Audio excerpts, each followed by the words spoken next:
without further ado, we'll speak about the referee because it is an important point. And I know, David, you, out of all the people I speak to regularly or listen to regularly, are very reluctant to speak about referee performances. It's just not something that you tend to do. It's and you definitely don't like to do it when Liverpool haven't won.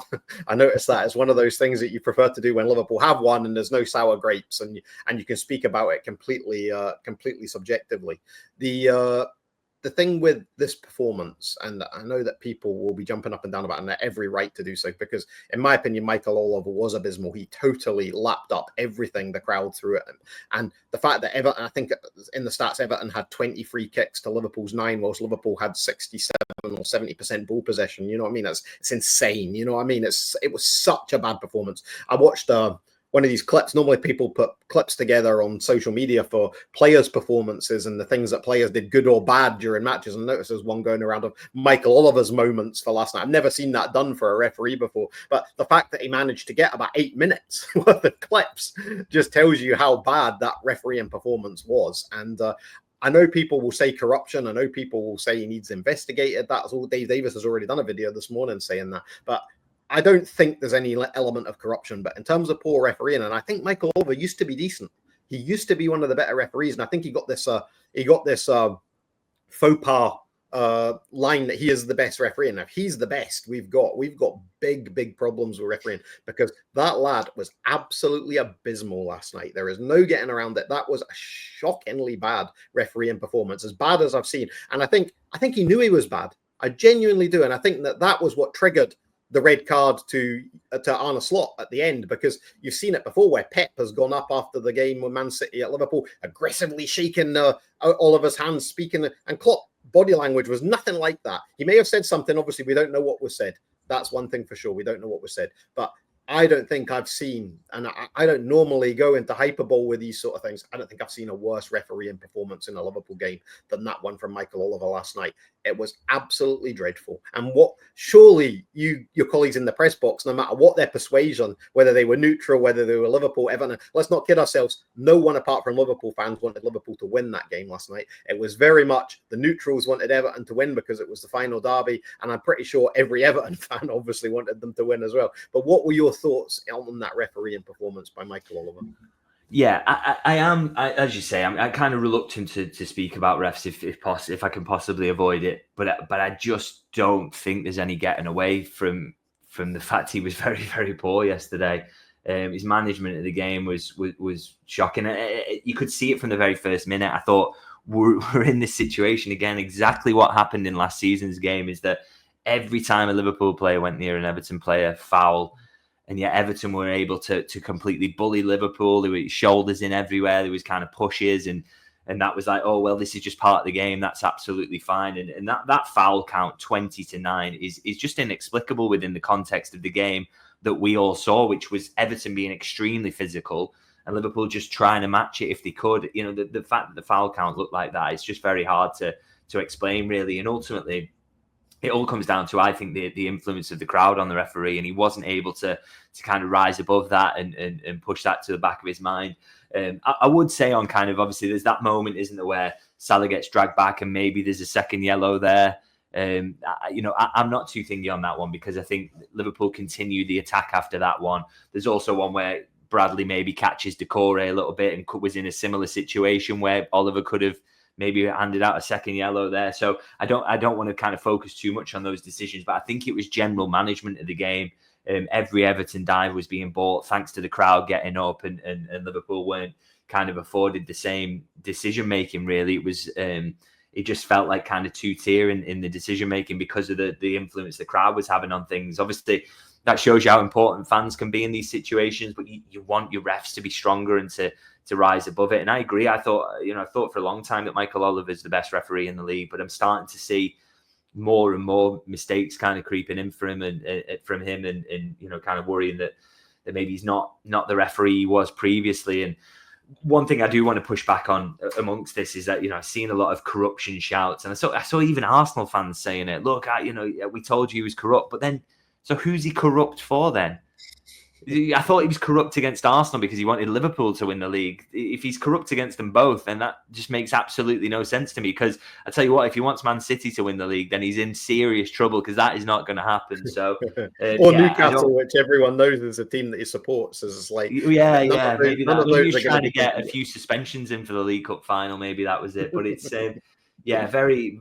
I don't buy into that at all. I just thought the referee had a poor game, and I thought it was such a poor game and in so many kind of big moments as well that it was hard to ignore at the end, particularly as it ends in 3-4 red cards, being handed out. I think I had to mention it in my post-match video, and I feel like it's worthy of discussion here. But I totally agree with that comment there. The players can't use it as an excuse because the performance was poor, and I still don't think Liverpool deserve better than a draw at best, really, on the basis of the performance. But equally, I think Slot has got some justification in being a little bit frustrated by what he saw last night. And I think that's fair enough. And I just didn't think it was a good performance from the ref. I mean, you could pick out a lot of the little things like you've just done there. And I think the most glaring one for me was the Salah one in the 90th minute. That was the most glaring one for me. I mean, that was a free kick, probably a bookend in anyone's language. And he was right in front of it. His view wasn't obscured in any sense of form. He could see that absolutely clearly. Salah was fouled. There was no doubt about that. And of course, that's in the 90th minute. It would have given Liverpool an extra bit of time to kind of compose themselves, they might have scored from the free kick. It was on the edge of the box. You know what I mean? It wasn't even a decision. And then of course we had the head clash between the two Everton players on, I think it was 94 minutes 45 seconds. So we were 15 seconds away at that point from the final whistle when Everton had that head clash, and they were obviously out of play then for about 2 minutes. And then the referee played on for another 2 minutes before Everton scored, when there should only have been about 15 seconds. Now, I know there seems to be this unwritten rule that the referees never like to stop the game when there's a potential attack. They seem to always do like that. Like they want the ball to go dead generally, but it was a bit galling that the time got added. And then of course there was the Kanate one, which he missed. Now I think like what you say, the Kanate one, he either had to give that on the field because VAR was never going to overturn that. It just wasn't. So he had to give that or it wasn't going to happen. Now, I don't know what his view was like. I just don't, you know what I mean? You don't know. But the Salah one in particular, that one really riled me. I was absolutely raging with that one.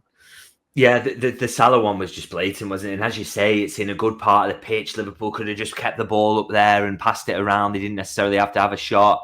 And that probably would have been the foul that saw out the game. So and just inexplicable that he doesn't see that. And I will say on the Kanate thing, what's kind of interesting about that is that we don't actually know that Michael Oliver even saw that in the moment it happened.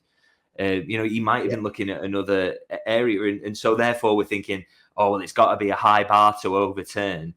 Yet he may not have even seen the push at all. So it's not kind of, he hasn't necessarily made a decision on the push. He's made no decision whatsoever. And then they're thinking, oh, well, he's seen that and therefore we can't intervene. That's one of the kind of quirks of VAR that I don't necessarily like, and you'd almost like to know that at least the referee's being informed about it. Say that the VAR refs are looking at that and saying, did you see the push? And then he'll go, what push? And then, okay, we're going to let you have a look at that kind of thing. That's one of the quirks of it. I'm not a massive fan of David. Really. I don't think any VAR would tell Michael Oliver that. I don't think they would tell him to go to green either.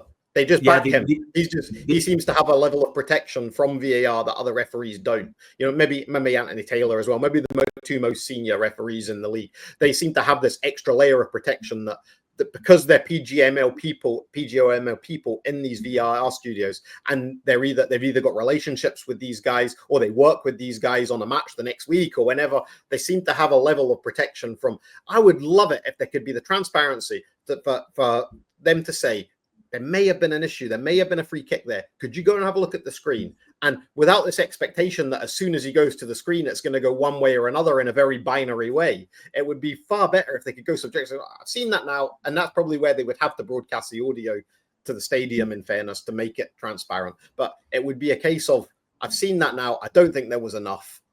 Let's a goal. Or, you know what? There's something in that. He didn't go for the ball. I'm going to disallow that. Over that, and the stadium would of course erupted, which I don't think they would have liked. But it's one of those that I think that extra layer of transparency to VAR and this sort of whether it's protecting them or not, it certainly comes across that way.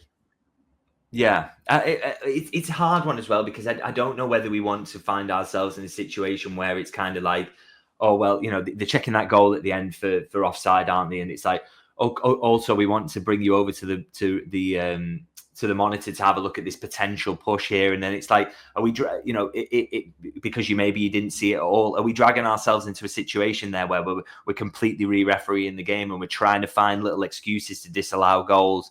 I don't know. It's a tough one, and I like to try and find a balance on that one, because I don't want more VAR being involved in my life. I absolutely hate it as it is, to be honest. So I want to strike a balance on that one and not go too far with it. But it just feels like one of those. Maybe we need to come away from this one thinking about that Canante push, that it's just one of those that's on the line, and it's unlucky, and you just wish it'd been seen at the time, but it wasn't, and it is what it is. I don't know really. It's but I think the thing we can absolutely agree on is that I just don't think the referee had a good management of the game, or was doing a good job in general, and I think that's probably the top and bottom of it, and that Slot was justified in being very frustrated with him. Let's move on from the game itself and talk about what happened after the final whistle. Obviously, we've already touched on the Arne Slot thing. Now, we saw Decore go across to the Liverpool fans and incite them. He'd already been booked, so he was always going to get another yellow card for that, no matter what happened. And then obviously we see Curtis Jones' reaction. Now, I don't know how much you saw of that in the stadium from where you were sitting. I know it's right across from where you sit in the press box there, but I've seen mixed reactions to this. I've seen people say, best Scouser ever, incredible from Curtis Jones, worth the yellow card. I mean, again, he knew probably when he reacted to that there would be action, and he was on a yellow card. And I've seen other people say he lost his head, Slot lost his head, Liverpool shouldn't have lowered themselves to this level.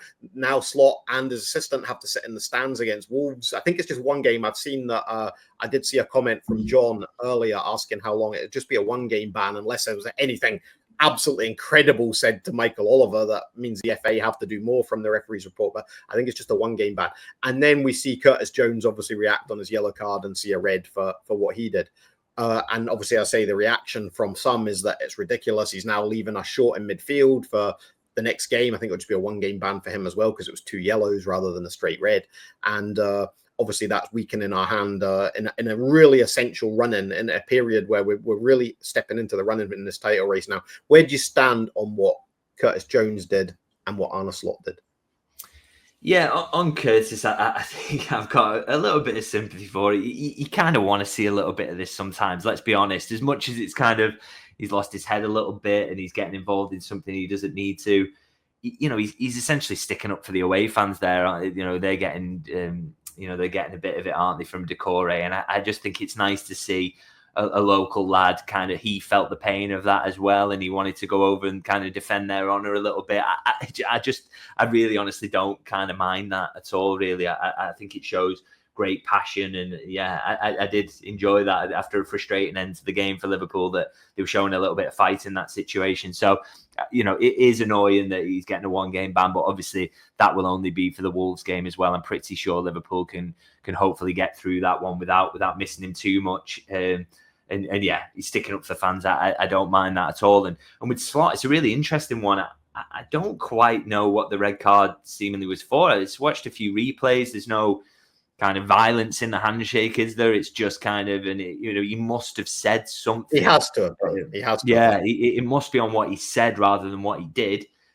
So it'd be interesting to see what that is when the referee's report comes out. We'll hear a little bit more about that. I actually saw something. I posted it on the Anfield Index Twitter and all the other socials if you want to go and watch it. I'm dead against these deep fakes that get made by AI technology, especially when it comes to video. But someone's made one of a Slot interview, a post-match interview this morning. You should go and watch it, everyone, because it is absolutely hilarious. If I was prepared, I would have played it for you just now on this. But it's basically Slot saying that I just told Michael Oliver that I wanted some of the money that he'd been paid, and I didn't enjoy his knee slide when he blew the final whistle and stuff like this. It was hilarious. So go and find that. As I say, it's on the Anfield Index Twitter if you want to watch it. It's just a few seconds, but someone's created one of these deep fake videos of Arne Slot's press interview at the end of the match, obviously, which David said at the start never happened.